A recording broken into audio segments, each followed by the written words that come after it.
Trump wins South Carolina's GOP primary as Haley vows to stay in the race. Former President Donald Trump beat his remaining major challenger, former UN Ambassador Nikki Haley, in South Carolina's Republican presidential primary Saturday, according to a race call from the Associated Press that came as polls closed statewide. Even though Trump is projected to win the statewide race, Haley is leading in the counties with the two biggest cities, Columbia and Charleston. Haley, who was elected twice as governor of the state, currently owns a home in Charleston County. As of Saturday night, she led in Beaufort County, home to Hilton Head.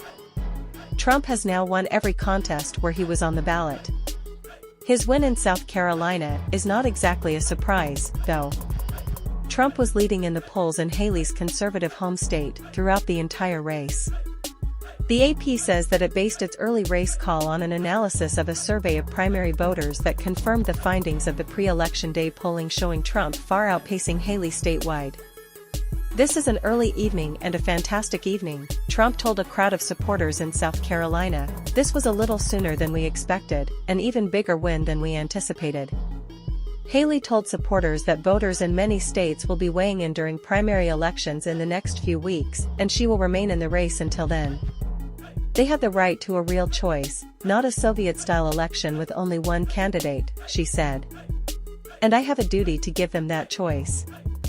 Haley congratulated Trump on his win during an event in South Carolina Saturday evening. "No matter the results, I love the people of our state," she told her supporters. Haley doubled down on comments made earlier this week that she would stay in the race no matter the results tonight. Her campaign is launching a seven-figure national ad buy ahead of Super Tuesday on March 5th. "There are huge numbers of voters in our Republican primaries who are saying they want an alternative," she said. "I said earlier this week that no matter what happens in South Carolina, I would continue to run for president. I'm a woman of my word.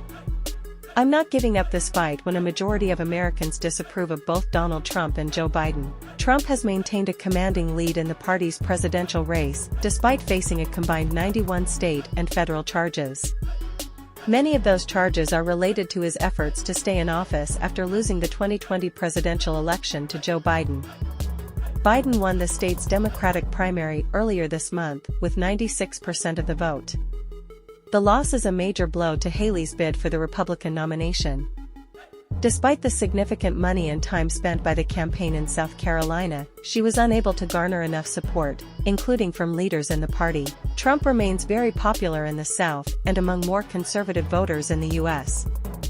A closer look at South Carolina voters, and ahead to Michigan. So far, Haley has been doing best among voters who are more moderate, as well as Republican voters who are open to an alternative to Trump. In New Hampshire, which has a large share of independent voters, Haley got 43% of the vote. Trump won the primary, though, with 54% of the vote. Linda Higgins, an independent voter in South Carolina, said she voted for Haley in the GOP primary because she liked the job she did as governor. "I just like the way she managed the state. She did very well when we had hurricanes, disasters, things like that," she told NPR. "I like the way she's handled the state." And while Higgins said she voted for Trump in the last two elections, she said she'd like to vote for someone else in the upcoming general election. "I just think that it has become too much of a hot point in this country with there's just too much division," she said. "And I think he heads that."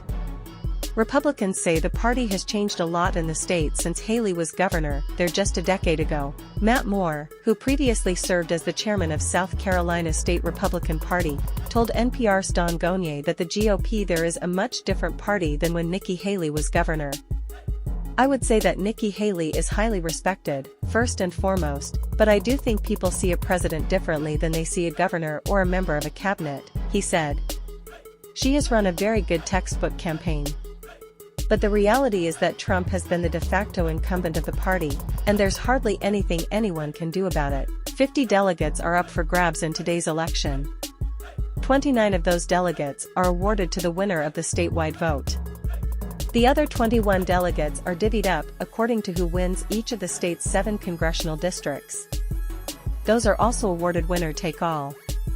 The winner of each district is awarded 3 delegates per district. During his speech to supporters Saturday evening, Trump also looked ahead at upcoming contests, including Michigan's primary this coming Tuesday. "Michigan is coming up and we are doing great," he said. "The auto workers are going to be with us 100%. But Trump said he's also expecting to sweep contests on Super Tuesday. He said polls show him winning in all the states holding elections on March 5. "I have never seen the Republican Party so unified as it is right now," he said. "I have won every election by a record. But we have a lot of work ahead of us."